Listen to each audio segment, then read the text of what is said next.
Welcome sa bagong tutorial video mula sa RoboForex.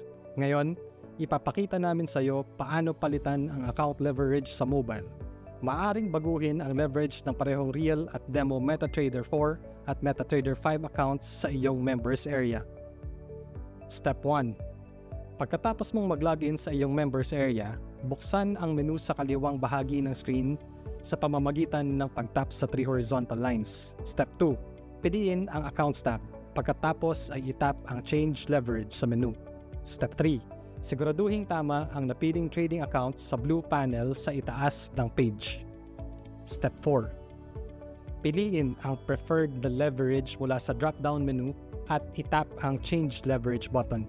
Para ma-update ang changes MetaTrader 4 at MetaTrader 5, kailangan mong mag-re-login sa terminal.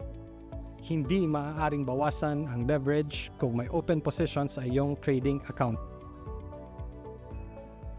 Hindi pwedeng baguhin ang RStoxTrader account leverage, kaya hindi lalabas ang seksyon na ito kung RStoxTrader account ang napili sa sidebar.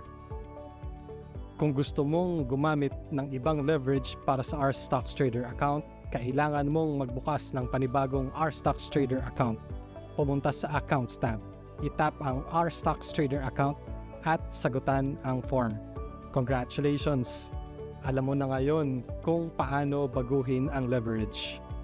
Salamat sa pagpili sa RoboForex.